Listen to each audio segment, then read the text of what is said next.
With the neck of the second horse complete, Phil is now selecting pieces to make the head. Yeah, this piece is a good candidate for the lower jaw. It's got a good angle in it. We'll get a hitch on this and we'll just slowly drag it into the open, then I can size the thing up. Get some slings on that.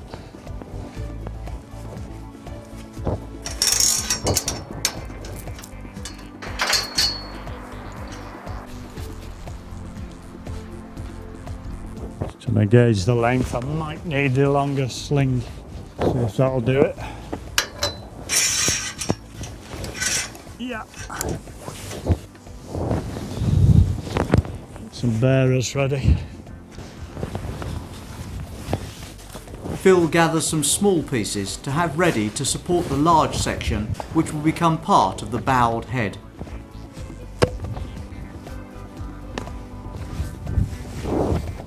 Leave that there, it'll help to deflect it, hopefully this way.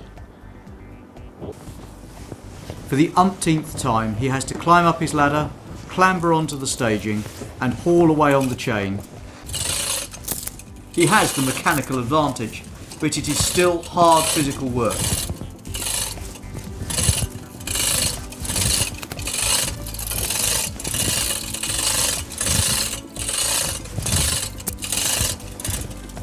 Might re-hitch on the far end now.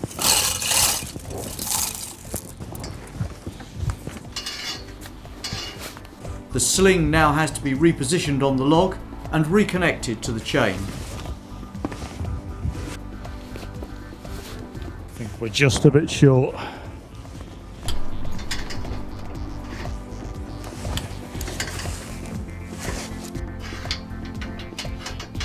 I'll have to tie that off with a shackle.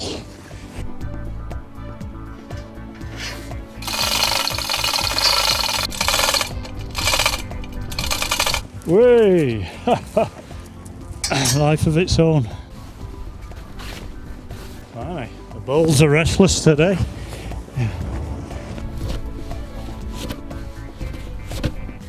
Phil lifts one end of the piece onto the support and slackens the strap for repositioning. That should sit up.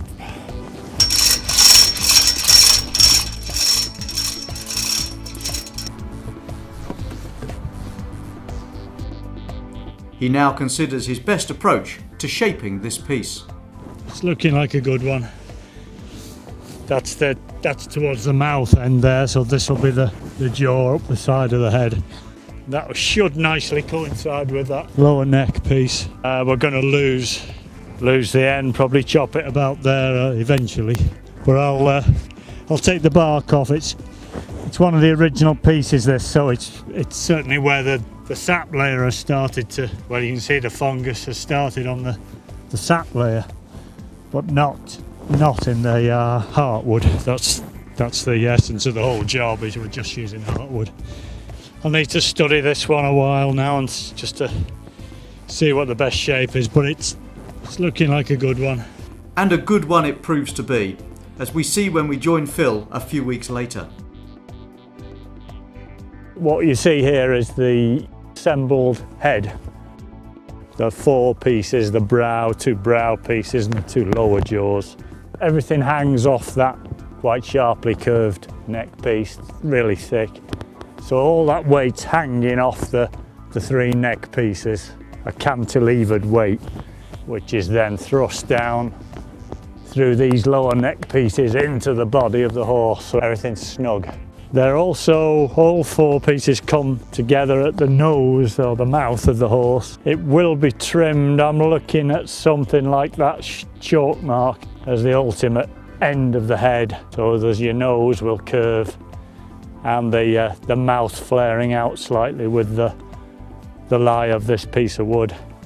What you see at the very top are the extension of this one carries on. The natural lie of the piece of wood carries on over the top of the head. That I will shape into one of the ears. It was just the right configuration. It even bends up slightly to match this line of the forehead, the brow of the horse. On the other side you'll see the extension of this brow piece carries on, and that will be the horse's left ear, the other ear. But I'll need to shape those carefully. Just gonna have a look at it side on just to check the lie of the land. Yeah, that'll do. Get the drill and everything. Yeah. Way. God, it gets heavier, that thing. Run down first, and then it's up and down doing drilling. I'll need to get the drill and get the generator going.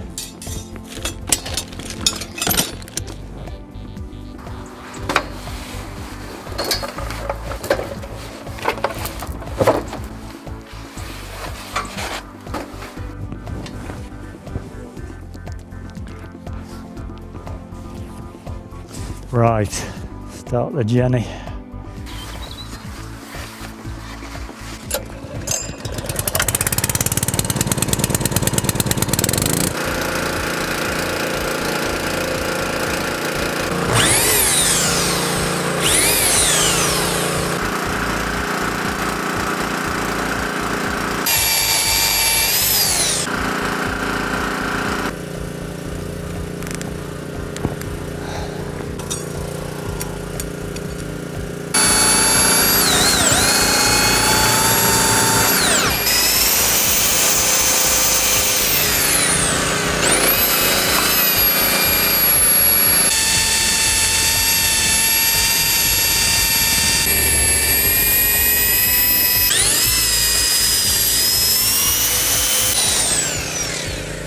I'm going to have to slacken these clamping on the nose. I need to lift this brow piece out the way while I complete the through bolt. My drill isn't long enough to get right through.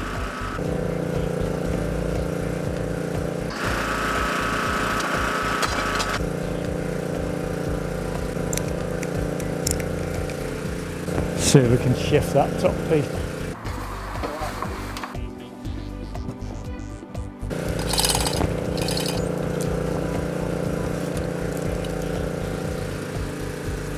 Having disconnected the brow piece, Phil temporarily clamps the other pieces so they are securely in position.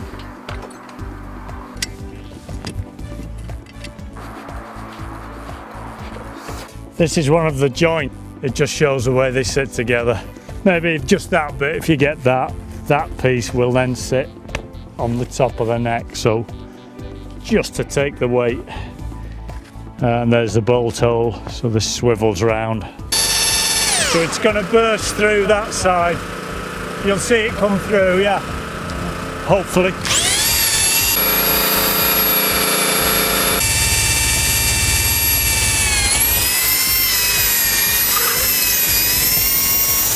If you didn't see that, here it is again.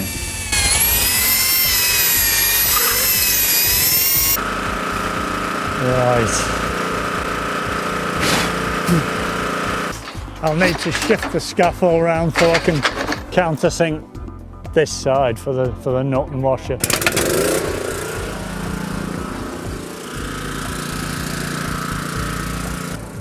I'll go in a bit deeper because we're going to reduce this face a bit. I'll trim it in.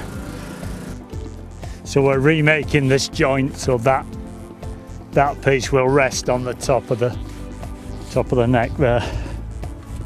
We have to hoist up a bit. Up. Phil has to realign the head pieces, secure them in position, and ensure the long hole will accept the stainless steel threaded rod.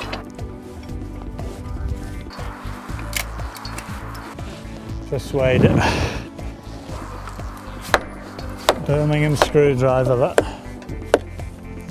It's aligned.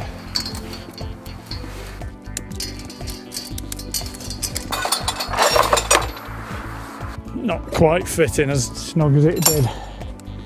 Might just ream it a bit.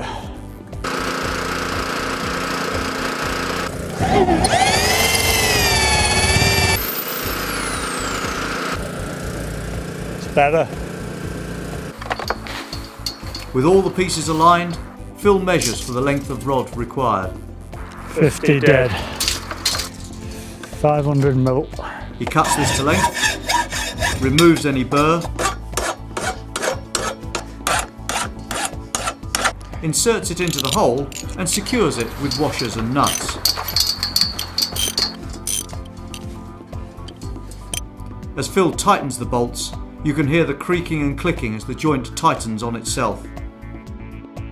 I keep the strain on the chain hoist until I've bolted the bottom pieces. That's the head assembled. Some minor trimming and shaping here and there. That'll be it. We have a very exciting time ahead as our project gets closer to completion. Please keep up to date with our progress by looking again soon.